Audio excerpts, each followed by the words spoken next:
time evolves and comes to a place where it renews again. There is first a purification time, then there's renewal time. We are getting very close to this time now. Everything is coming to a time where prophecy and man's inability to live on earth in a spiritual way will come to a crossroad of great problems. It's the Hopi belief, it's our belief that if you're not spiritually connected to the earth and understand the spiritual reality of how to live on earth, it's likely you will not make it.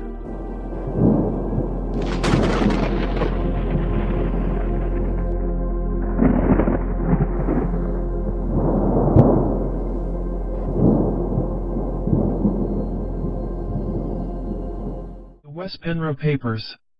A Journey Through the Multiverse. The First Level of Learning. Solution Section. Solution Paper Number 3, Expansion on the Living Library. DNA, an Ascension. By Wes Penrose, Friday, August 7, 2011. 1. Borrowing from, and returning to, the living library. We live in a universe which is a free will zone, which means that anyone is allowed to do whatever they want to do in order to contribute to the overall experiment. The living library was set up as a giant peaceful experiment, where virtually everything that's growing and developing in form of plant life, animal, and human life were seeded onto this planet during different time periods.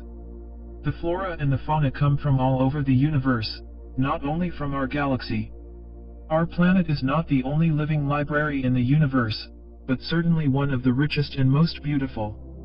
Not only the Pleiadians call this planet a living library, it's a term generally used, so it seems, by aliens who know about it, and all aliens that are here on the planet or in Earth near space do.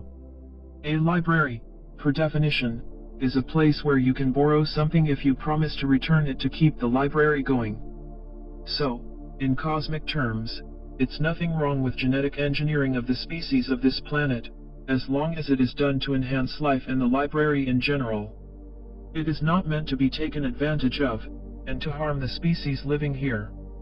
Therefore, what ETs like the Anunnaki, the Zeta Greys, and a few others do is not considered ethical or just.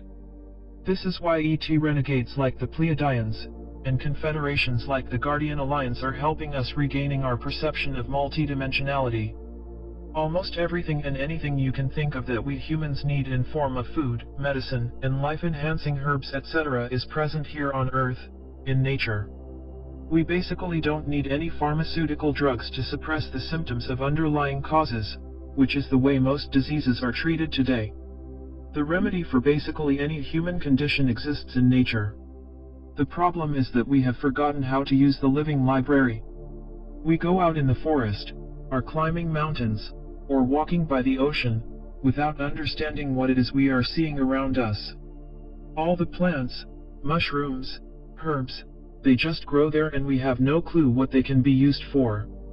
2. From the Dark Ages to Big Pharma and the witch hunt on alternative medicine. In the Dark Ages, the witches knew pretty well how to use the living library. However, the Catholic Church, who didn't want people to be well, accused those who used the library to heal people of witchcraft and burned them on the stake. Eventually, this very important knowledge disappeared from the Western world, or went underground. Also, much of it is still known by natives and tribes around the world, who have still not been totally destroyed by Western intruders. We learn in school that punishment for witchcraft is something of the past and of course doesn't exist anymore. Wrong. The only difference is that it's not done so overtly, and no one is burned at the stake. Today, we have Big Pharma, the pharmaceutical industry, who have more insights in the hidden knowledge of the living library than common man. However, they know they can't just take a plant or an herb, take patent on it, and sell it exclusively as their own product. Instead, they take ingredients from the library and add chemicals to it in a mix and can then patent it and sell it, name it, and call it their own. People don't get side effects from the herbs or plants, they get side effects from the chemicals and whatever else Big Pharma put into the pills we get at the pharmacy.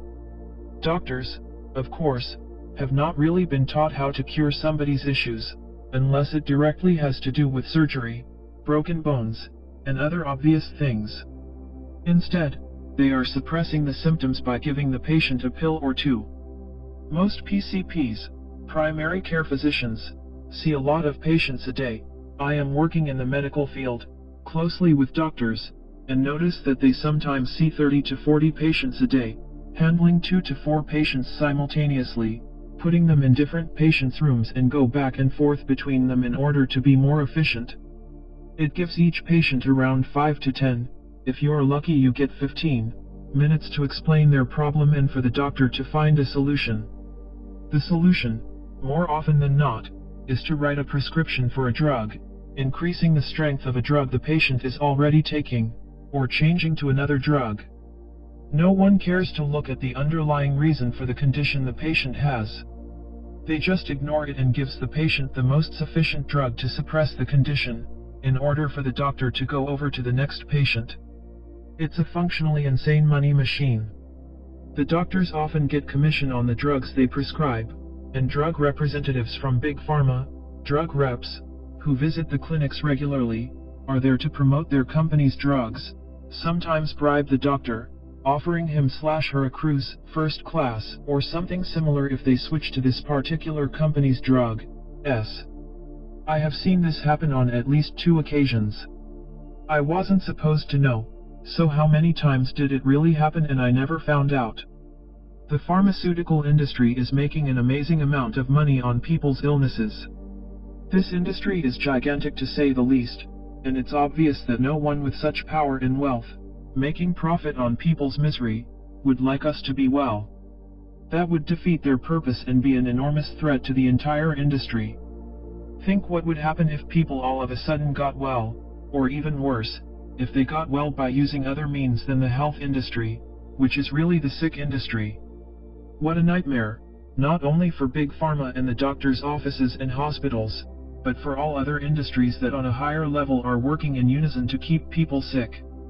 I am talking about Monsanto, the US-based multinational agricultural biotechnology corporation which gives us genetically manipulated food that makes us ill. I am talking about companies like McDonald's and other like-minded corporations selling junk food to people which makes us overweight and gives us heart problems. People go there to comfort themselves after a long, multitasking day at work or because it tastes good and is fast and easy. See, all these industries, and more, are working together to keep the business going. They are feeding off our sickness and disease, and so are the insurance companies who also are dependent upon that you are sick. A happy, healthy citizen is not the goal of the modern society. Huge profit and greed is one reason why the witch hunt is still alive and well. The attacks on alternative medicine and those who are practicing alternative methods to heal the patients and even find the underlying causes to their illnesses are intense. The best weapon Big Pharma has is the law that you need a license to practice medicine. In reality, this means that if you are not part of the so-called health industry and play by the rules, which means you can only promote medicine distributed by the drug companies, you can go to jail for practicing medicine without a license. This law practically takes care of all resistance. Homeopathic, nephropathic, and naturopathic practices are closed down and the owners punished by law. This is not meant as an attack on doctors, they are just part of the system and thus part of the problem. The cause to the real problem is again, of course, interdimensional. We can choose to look at it from whichever level we want, and there's another level right above it which controls that level. But let's stay on a 3D level a little bit longer for the purpose of this paper. 2.1 The Witch Hunt on Mind-Altering Drugs. There are certain substances in the living library, as when taken in will expand our consciousness and connect with Earth and the multiverse on a higher level. Poppy seed is one, opium, and cannabis, marijuana, another. When you know how to make opium out of poppy, and morphine/heroin out of opium, you have a strong painkiller, provided by nature itself. Opium and morphine, even heroin in the early part of the 1900s, are used by Big Pharma as painkillers, Opium is included in hydrocodone, Vicodin, oxycodone, and OxyContin, although synthetic. It's perfectly okay to go to the doctor and get a prescription if needed, but if you are in pain and don't have insurance and know how to make opium from the living library to ease your pain, it would be illegal. I am not suggesting people should go out and make opium, morphine, or heroin left and right, but it's the suppression of knowledge and the suppression of free will that make people obsessed with things. If they can't have it, they feel they must have it. If people had been given the knowledge of the living library and been taught that all medication they could possibly need is out there for the body and mind to use, it wouldn't be such a big deal. There would always be those who overuse drugs, but it's each and everyone's responsibility to take the consequences for their actions. Then we have the hallucinogenic drugs, like LSD and mushrooms. The LSD molecule was discovered by Dr. Hoffman in the 1930s, and was later introduced to the public by our own intelligence agencies as an experiment during the hippie era in the 1960s and 70s to calm the Vietnam protesters down, among other things. It was also an experiment in mind control, but it became illegalized due to that you can't control somebody who is expanding his/her mind. As usual, some abused it and went insane, while others had wonderful, mind-expanding experiences from it. It's not for everybody. Mind-altering drugs must have a purpose for the person who takes it. It's synthetic, but the mushrooms out in nature are not, of course. And you will have a similar experience by eating them. Again, if a person wants to try a mind-altering drug, it should be in modesty and with a purpose in mind, not just getting high. Because these drugs can take you anywhere. The interesting thing, though, is that the government forbids us to use the living library, as if they owned it. It's illegal to eat hallucinogenic mushrooms as well. Mescaline was used broadly and widely 100 to 150 years ago, especially among artists and creative people, but also among businessmen and regular people. It was the big drug at the time, and it was free. People have always looked for something to break down the barriers and to help them understand reality. These days, when things are heavily controlled in general, so of course are these mind-expanding plants and herbs. I have left marijuana to last, because it's the worst contradiction of them all. The medical field has acknowledged that the plant has healing effects on a patient, it calms people down, it's a great natural pain reliever, and it has good mental benefits as well if used with care. So in certain states in the US, we have something called medical marijuana, which is given to people who would benefit from it, but you'll go to jail if you plant it and use it yourself without permission from a doctor. It's of course hypocrisy. And the animals have always eaten mind-expanding plants and herbs to expand their minds, because it's free out there to eat. And believe it or not, but animals are much more multidimensional than we are, not only because of their intake, but just naturally. The deer, for example, love to eat various mushrooms and get high. I am not making this up. In the ancient days, people had cannabis tattoos and were even buried with their cannabis seeds beside them. They were using the library, knowing what was in it. They borrowed some and planted some like was the purpose of the library in the first place. Our ancestors were far more familiar with their environment than we are. This plant has long enhanced people's consciousness when taken in moderate doses. This, and other plants from the library can literally open doors of perception into higher densities and realities, and hence speed up the ascension process to a certain degree. One can actually see other realities, which are basically as real as this one. Aldous Huxley wrote the book Doors of Perceptions decades ago, which was a huge inspiration for Jim Morrison and the Doors. They got the name for the band from that book. The rest of the band could take these drugs more moderately, but the possessed Morrison could not, and after a while that had more to do with his entity possession than to expand his mind consciously. I am not suggesting that the reader should be illegal and go out and do things that can get you in trouble with the law by any means, but if you still decide to use any of the above, use it wisely and have respect for the substance, don't go overboard. It's a natural thing, but we must learn how to use things in moderation. For the record, I am not taking any of these plants and herbs myself, and haven't done for years. I tried most of it in my younger days, but now I can reach the same heights by working with myself. However, I see nothing wrong with using what is there for us to use, only the government does. By the way, did you know that the founding fathers grew hemp and smoked marijuana? I suggest you check out the brilliant author, Doug Uerche, whom also happens to be a friend of mine. I have posted quite a few articles of his on my Illuminati News website, and he digs deeply into the marijuana and LSD conspiracies and much, much more. 3. The future back to using the living library. Years ago, people thought they were really on track by going organic. This is a good start, although it will not quite do the trick anyway because of the way food is manufactured, even when it's organic. However, food grown with conscious awareness is what we need to regain our health, not just without the lack of poison. This is a whole other level. The Pleiadians have a lot to say about this, because their ancestors were the ones, in conjunction with other beings, who created the living library in the first place. Magnets, pyramid shapes, planting things underneath a pyramid, and moving a pyramid around a garden can generate as much energy as the native people did in the US and around the world to balance the forces, always talking to, and blessing the earth. Once in a while, kissing your hand and putting it down on the ground, we have so much to learn from those whom we almost totally terminated in our insanity.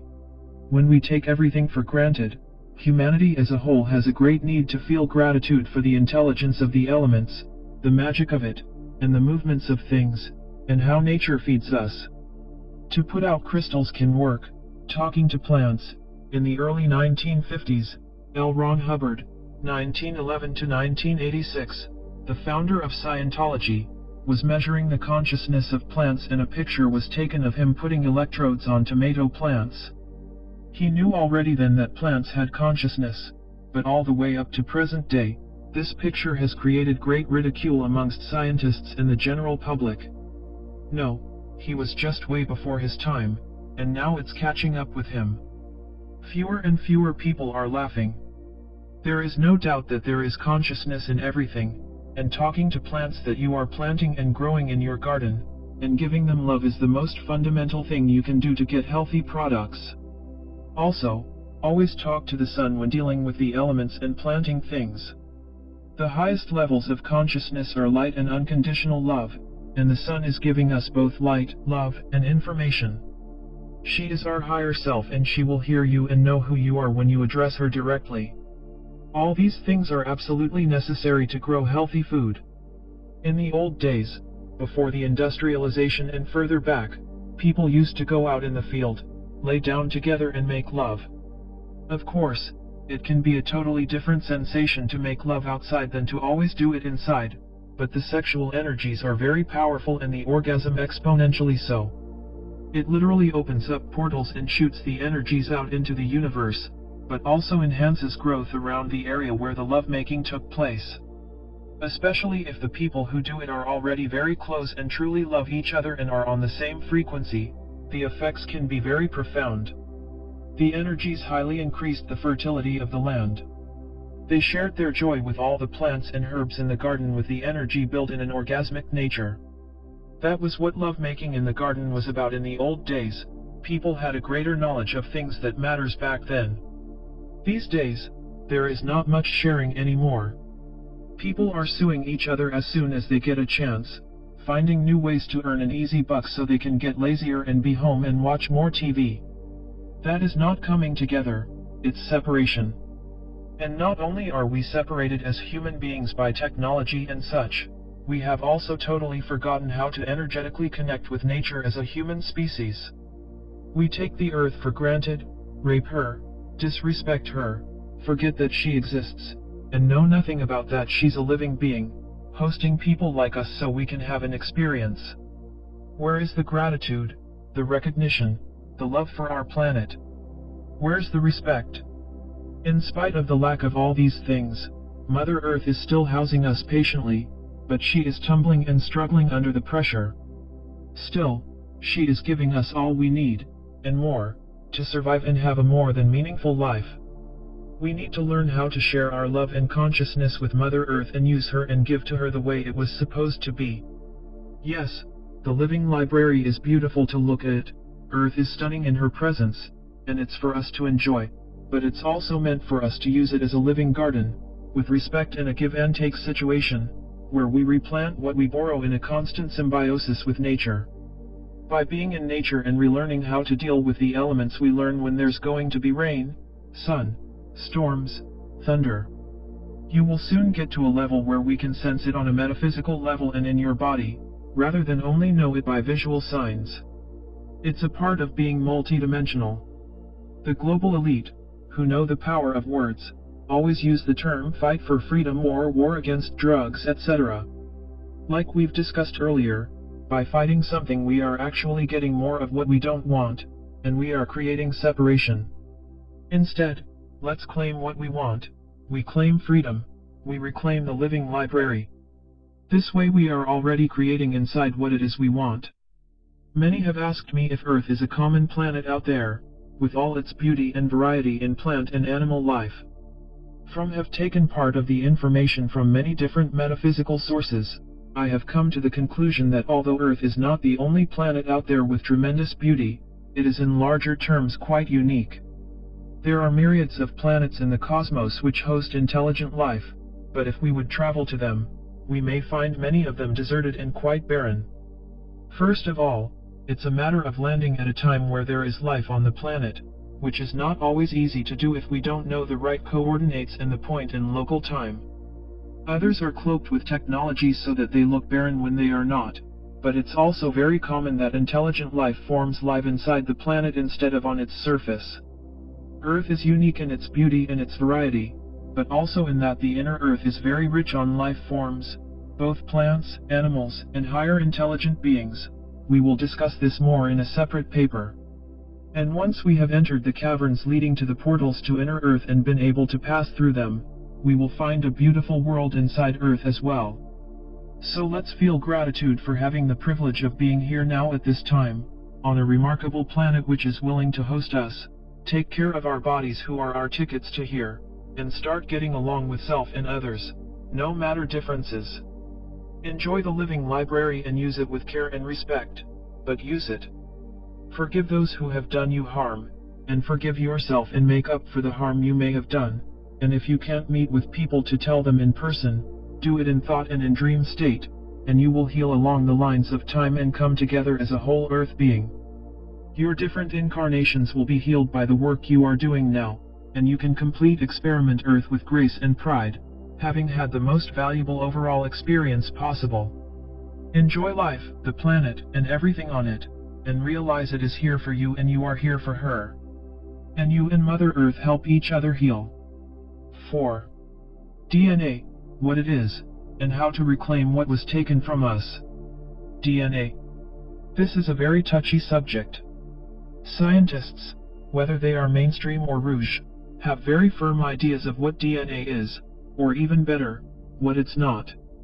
Earth science when comes to DNA/RNA is significantly different than that told by most metaphysical sources. Dr. A.R. Borden of Life Physics Group California, LPGC, whom I've come to know quite well over the last months to almost a year now, is quite upset about the way metaphysics often looks upon the DNA problem humans seem to have. He told me that DNA/RNA needs to be understood for humankind to continue to evolve. To that, I agree 100%. It's extremely important. I gave him the metaphysical version, or the watered-down version of it, rather, thinking he might already know that information. Now, afterwards, I don't think he ever looked too deeply into it, thinking it was too way out there and inaccurate. Dr. Borden, when he has time, hopefully, will write a simplified scientific explanation of what RNA/DNA is, so I am not going to go into the mainstream version of what it is and how it works until I have read his article, and in the meantime I am going to dig into the metaphysical aspect of this subject, which in my opinion is explaining it in much easier terms but is also making a lot of sense. Until I am proven otherwise, I will look at earth science when comes to this subject as accurate up to a certain point to where our human knowledge ends and the metaphysical knowledge starts. I think it's very important that we study this issue from a broader perspective, no matter if our scientists agree or not, Some of these metaphysical sources are of high quality, and I have looked into them quite deeply and find no reason why they would deceive us on this subject, and they are very serious about it. Because they know the importance. They also tell us straight out that even the best of scientists on Earth do not understand the metaphysical and multidimensional concept of the RNA/DNA, and that it will probably take generations before that will happen. After all, the double helix was not discovered until 1958. Also, in his essay, The Link, Borden admits to that we know very little about RNA-DNA. The question is, those scientists who discard the following information, can they create a new species with the knowledge they have now? The answer is no. Can the metaphysical beings who are explaining how DNA-RNA works create a new species with the information they have? The answer is yes. That should speak volumes. A common misunderstanding is that we think we can track the genome, or the gene pool, but it's not going to be totally successful, because in the multiverse, it changes all the time, and it's fluid. In the far, far past, in our terms, a lot of different species throughout the universe contributed their DNA to the living library. Cosmic master biogeneticists were then able to use these different forms of DNA to design functional life forms for the living library. They seeded the library. Today we can see all these different races on Earth: Caucasians, black people, red people, yellow people, brown people, all sorts of humans. We are all looking similar, but we don't look the same. Same thing with the cosmic beings. They all have a head, a torso, 2 arms, and 2 legs, because it's a prototype, a template throughout cosmos, but from that stems a huge variety. Not all worlds are the same. Not all of them are a mix of different genetics. Earth is an experiment, and in these terms quite, but not totally, unique. Now, when things are speeding up here, all these cosmic beings who contributed to our genetics are very interested to see the product of their contribution. This is not a small thing, it's the end product of a long-term experiment with a biokind, humans, consisting of DNA from a myriad of beings in order to become the gatekeepers, the library cards to the living library. 300,000 years ago, we were already almost evolved to accomplish this task when we were interrupted in the process. But now all these species from cosmos are holding their breaths to see how well their experiment turned out. The human race is not just any race in the cosmos. Some say we are royal in more than one definition of the word. The DNA which was part of the mix was contributed by royal races out in the universe, and we are connected to them. And what we do with our energy, due to the connection we have with all these species, affects them as well. Yes, the human race is special. Indeed. This little planet in the outskirts of a galaxy of billions of galaxies can have a great impact on many things in cosmos. Mind-boggling? Big responsibility? Absolutely. Separate from our genome code are other codes, master numbers and information that is invaluable to the multiverse. So in larger terms, great beings have stored things within the DNA of Earth life forms, not only in humans, but in rocks, plants, and animals as well. This is for us to explore. Until we know how to read it and understand it's there, we can search forever. This was a way to have things hidden in plain sight. Many cosmic beings are very anxious to find out what is in our DNA, and that's part of why we have those abduction scenarios. Beings, especially those whose DNA is deteriorating, like is the case with the Zeta Grays, are very curious to find out the secrets of our DNA. Where is the gold? Where is the gem? They want to know so they can use it. However, they do not have the key to unlock the secrets, so they are not succeeding to their huge frustration. We have sister planets in other parts of the galaxy, on the other side, far away from Earth, which are sort of parallel worlds, where there are similar things stored. The beauty we see around us is quite unique for our planet and its sister planets in other parts of the Milky Way, in terms of third density, and we, who are the living library, are the ones who are creating this beauty together. Humans, plants, animals. Can you feel something bigger emerging in these pictures? Good, because this is much bigger than any of us here on Earth can yet perceive. Our DNA is like a modem. It allows us to operate in different realities, in different dimensions and densities simultaneously. So, the DNA is in other words multidimensional and not something located only in the 3D reality, like most scientists think. We have created a world based on linear time, based on separation. There is nothing wrong with this, and in fact, it's been a wonderful learning experience for us and for interdimensional beings who have followed our progress, but the game is over and we are going back to thinking multi-D. The 3D part of the experiment is over. We need to expand into the cosmos by activating the light inside of us so that the experiment can get to another level. The universe in our sector of the galaxy is still relatively unstable in the sense of polarity and the respect thereof. Wars are still raging. Imperatives are clashing with imperatives. There is unhappiness out there as well as there is happiness, joy, and peace. Humans can become the stabilizers as the key masters to the living library, and that is our task in the future if we are up to it and can pull through. And yes, I believe we can. 4.1 The early human had 12-strand DNA, corresponding with 12 chakras. In metaphysics, it is quite established that humankind was quite highly evolved before the Anunnaki came to Earth and started manipulating our DNA, some 300 to 250,000 years ago. At that time, there was more than one version of human-like creatures on Earth, but at least one of these species was quite highly evolved. This also makes sense if we are to believe the creator gods, whose ancestors are equivalent to many of these metaphysical sources. They are here to re-establish the living library and remedy what was destroyed or altered. Even Rouge scientists, like these of LPGC, know that life was seeded and that the original creator gods of this living library were the Lyrans, the Pleiadians, and a few others. But the agreement ends where DNA starts, more or less. However, if we think about it, the original creator gods, who seeded and planted the living library, also created evolved beings who were supposed to guard and use the library for their own pleasure and others from outer space. It is only logical that they would create a quite highly evolved, intelligent bio-mind, which could then be housed by a soul/information cloud who wanted to experience the living library and evolve here. So, at one time, our DNA was intact. The earlier humans had 12-strand DNA, one corresponding with each chakra. 7 chakras are placed within the body, and 5 outside of it. We were like a wonderful library ourselves, where the information was all catalogued and referenced and we could find anything we wanted to find instantly. The 7 body chakras are as follows.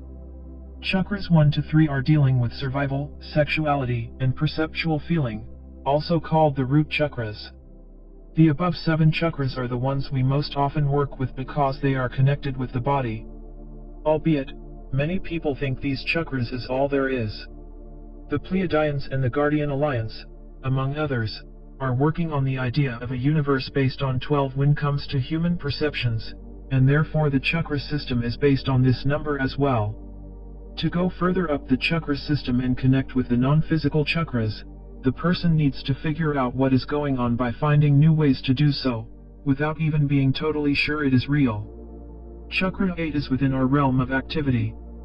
It hovers 12 inches or more above our heads. Most people keep their 8th chakra close to the physical body. Chakra 9 is also quite close to the body, within a few feet from it. When these 9 helices are formed, this chakra will move out into the atmosphere of Earth to become more of an Earth chakra, connecting into the grid work. It's a link. Chakra 10 is much further out, as are the 11th and 12th chakras. The 10th chakra, once it is in line and plugged in, will be in your solar system. Chakra 11 will move out into our galactic system. Chakra 12 will be located and anchored someplace in this universe. Chakra 4 is the heart, center of compassion and connectedness to all things. Chakra 5 is the throat chakra, related to speech. Chakra 6 is the third eye, the vision. Chakra 7 is the crown chakra, which opens to the knowingness that one's identity goes beyond the physical realm.